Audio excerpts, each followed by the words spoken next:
Hi, it's Aid from Aid Photography, and in this tutorial it's something a little bit different today. I'm going to show you how I shot and edited a panoramic taken with my DJI Mavic Air. So on your Mavic Drone, if you go into the camera settings, you can select panoramic modes, and this panoramic mode is one which takes 9 photos.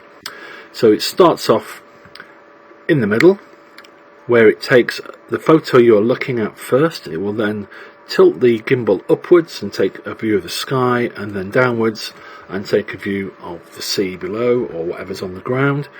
Then it all usually turns left as the gimbal's down already, having taken that shot. It takes the bottom, the middle and then the top, and then it quickly rotates the other way, so you get the top of that, the middle and the bottom. So it's almost like a noughts and crosses board really. There's the 9 photos. So essentially what happens is the drone takes a bit of a sphere. So it's rotating on a circle and it's doing 3 rows and they're all tilts. So how do you blend those together? Well, in Lightroom we're quite lucky. So if we highlight them all like that, I'm going to right click just on any of them, and then I'm going to click Photo Merge, Panorama, or you can press Ctrl M if you like your shortcuts, Ctrl M, and up pops this box. Now it's going to try and merge them in whatever it was left in the last time you used it, and it'll probably go wrong if it's not in the right mode. So there's cylindrical, so that's if it just took one row of photos. And then there's spherical. So let's just click on spherical.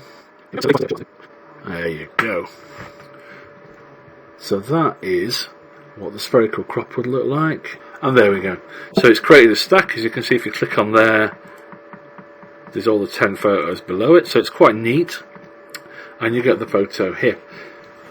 Okay, so we can then go in and just start editing it like any other photograph. Luckily it is a DNG file, which is effectively a RAW. It's just a digital negative. I'm going to develop, and now we can have a little look at our histogram and see where things are.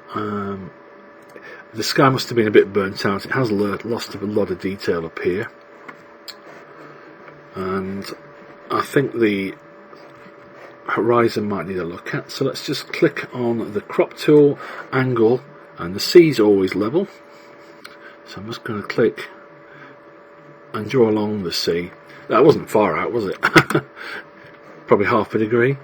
Now I'm gonna crop off this distorted bottom a little bit. I think we can get away with it about there. That looks plausible there. Whereas down below it definitely looks a little bit stretched out and strange. Okay, maybe about there. Okay, hit enter. So that's our crop. Now we've got a bright sky which has been corrected, but the corrections made the lower bit look a little bit dark. So what I'm going to show you is how to just use a brush to brighten it up. And I'm going to use auto mask. Switch the auto mask on, and what that does, it will stop, hopefully, your brush strokes going onto the sky.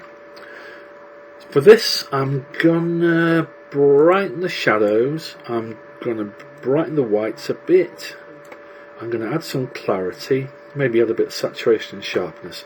So these are all things that make photos pop and stand out a bit.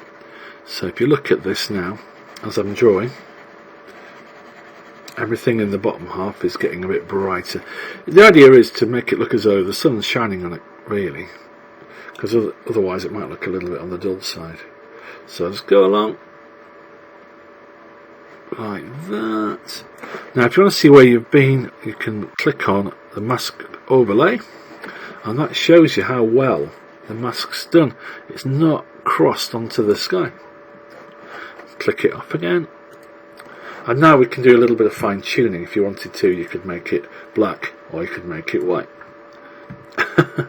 But I recommend you probably just leave it pretty much where it is. You can have a little play with the sliders and do what you want, really. This is to taste. but I want something quite bright and positive, you know, for a holiday kind of vibe. I'm just tweaking the contrast a bit. Highlights up, down, up, down. So the highlights are going to affect the water more than anything. Okay. If you want to do texture, I'd probably get a smaller brush and just brush on the bits you wanted texture on, because what happens is everything gets texture and it can look a little bit, I don't know, grainy and strange. Okay, so now that's done. Let's say you wanted to sharpen up these cliffs. So we go for another brush. And remember, you can double click on the word effects and it zeroes everything. So let's add a bit of texture to the cliffs and sharpness. Okay. So I'm going to make my brush smaller. You can do this with the wheel on the mouse. And I'm just going to go around these cliffs.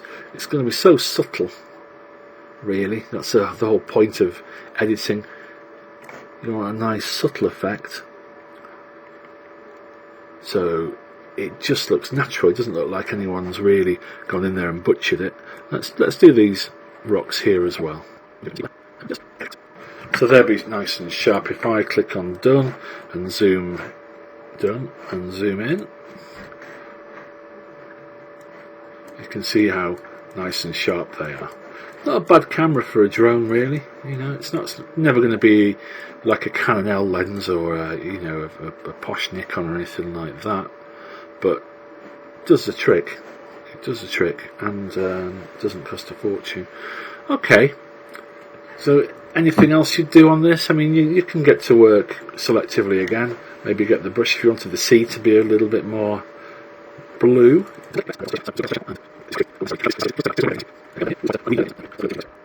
Let's make it look like the Caribbean. If you wanted to add a bit of clarity to it, it'll make the contrast go up. And then that really is it. I mean, there's not a lot we can do about this sky because it was a little bit burnt out, but we can grab hold of the highlight slider if you want to just max it out a bit. There we go. And finally, I might add a slight, and I mean slight, vignette, just a tiny little bit, maybe 10. Doesn't do much, but draws the eye to the middle and away from the edges.